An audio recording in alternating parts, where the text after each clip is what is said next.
With the help from the Center for Reproductive Rights, a woman from Oklahoma filing federal complaint against OU Health, claiming they refused her care when she needed a life-saving abortion. Tonight, we're breaking down the timeline of abortion bans in Oklahoma and the push for more clarification with our current law. But first, Fox 25's Peyton May brings us J.C. Statton's story. Back in February, J.C. Statton got pregnant. While she was excited to grow her family, she immediately started facing serious complications. After experiencing pain, dizziness, and bleeding, she went to her doctor for a diagnosis that would quickly change her life. As cyst rupture, she said I would continue to bleed, and if more rupture, I could even bleed out. She said that I needed an abortion quickly or I would die. That's the conversation J.C. Statton had with her doctor before heading to OU Health. All of the doctors agreed I needed a life-saving abortion and should receive care under Oklahoma's ban. But the ultrasound tech refused to sign off on the exception. Statton says the tech insisted he heard a fetal heartbeat, so she was sent off to OU Children's. There, she says doctors told her husband there was nothing they could do.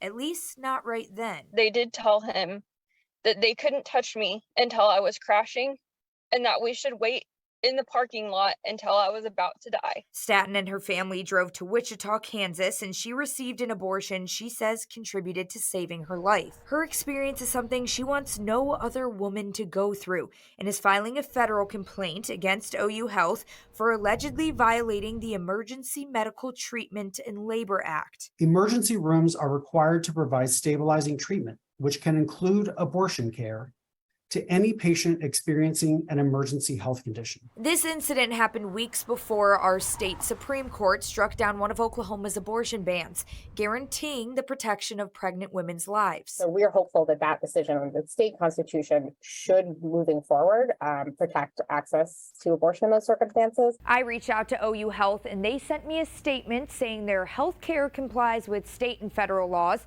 and their physicians and staff are aware of and follow those laws. Reporting Peyton May, Fox 25 News. Right now, Oklahoma only has one law standing that bans abortion, and it is 113 years old. The law, enacted in 1910, prohibits abortion unless it's necessary to preserve the mother's life. Several other abortion bills were signed into law last year, but were ultimately struck down by the Oklahoma Supreme Court. This is all part of the governor's push to make Oklahoma the most pro-life state in the country. And as governor, I represent all 4 million Oklahomans, and they overwhelmingly support protecting life in the state of Oklahoma. We want Oklahoma to be the most pro-life state in the country. We want to outlaw abortion in the state of Oklahoma. Oklahoma lawmakers passed several of those abortion bills in the spring of 2022 while we were waiting on the Supreme Court's decision over Roe v. Wade. Adam King is breaking down some of those bills tonight and taking a look at why they were later struck down. And Wendy, if we want to start this conversation, we got to go back to April of 2022 when Governor Stitt signed Senate Bill 612. That made it a felony to perform an abortion, punishable by up to 10 years in prison and a $100,000 fine. That bill did not authorize criminal charges against a woman for receiving an abortion. Abortion rights activists at the time called the bill unconstitutional. I'm really disappointed that Governor Stitt would sign such a harmful and dangerous bill at a time where we have an influx of Texas patients coming to get much needed access to care, that we are trying to be the most prohibitive state in the federally around abortion access. Senate Bill 612 is very much similar to other bills that have already been struck down by the Oklahoma State Supreme Court. So we feel very confident to say that this bill is unconstitutional as well.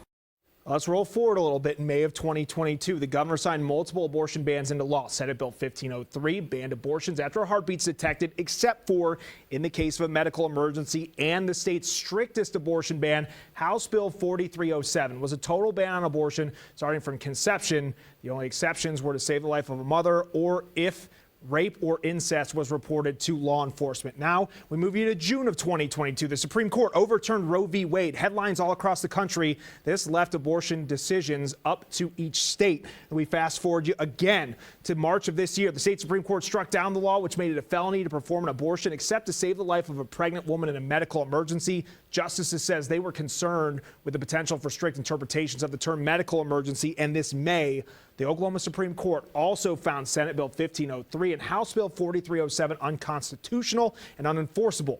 That leaves us with the law from 1910. We spoke to the sponsor of those bills after that ruling came out. And we're left with the 1910 criminal statute, in which we have limited definitions of what it means to preserve the life of the mother. That was something that I wanted so badly for the legislature to act upon this session. The 113-year-old ban is back in place due to what's known as a trigger law. Abortion bans that were passed before 1973 but never repealed automatically went into effect after Roe v. Wade was overturned. Now the federal complaint against OU Health dates back weeks before those other abortion bans were struck down. But there are still concerns surrounding the vague language in the current law. We spoke with the lawmakers behind Oklahoma's abortion laws to ask them if more clarification is needed to protect mothers' lives during emergencies. Fox 25's Tom Ferguson joins us now live from the Capitol. So Tom, what are those lawmakers telling you? Well, Wendy, some of those lawmakers are telling me they are open to clarification on that very question.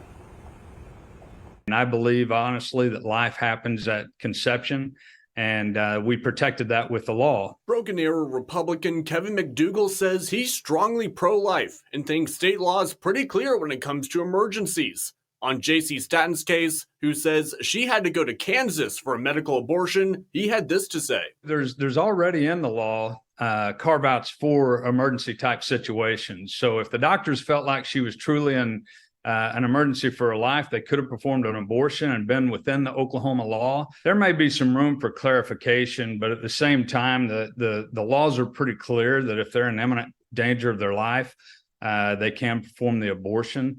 For whatever reason, OU didn't at that time. McDougal and State Rep Justin Humphrey helped author one bill passed in 2022.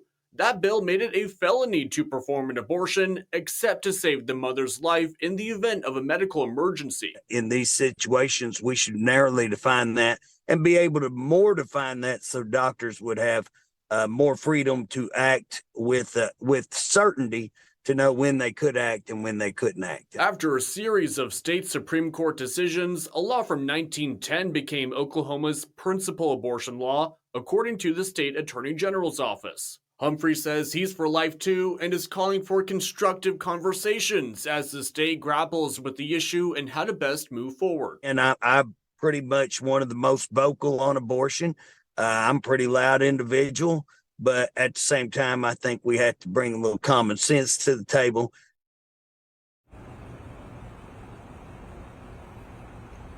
And we asked the Attorney General's office if they plan on releasing any guidance on emergencies, abortion, and how doctors should respond. The spokesman told us they do plan on releasing that guidance. There's just not a timeline on when that will be shared. Live at the Capitol, Tom Ferguson, Fox 25 News. All right, Tom, thank you. Taking a look at a map of abortion policies across the U.S. now, Oklahoma is listed as one of 16 states falling under the most restrictive category. The Guttmacher Institute places states within 7 categories from most restrictive to most protective when it comes to abortion access. Last fall, a group of Oklahomans started a petition to put abortion rights to a vote. The effort followed a vote over abortion rights in Kansas in August of 2022. Organizers in Oklahoma had 90 days to gather more than 173,000 signatures to put State Question 828 on the ballot. If approved by voters, it would have enshrined the right to an abortion in the Oklahoma Constitution until 24 weeks into a pregnancy. But that petition was withdrawn in December. That's your big story breakdown. You can find more information about abortion in Oklahoma and that federal complaint against OU Health on OKCFox.com.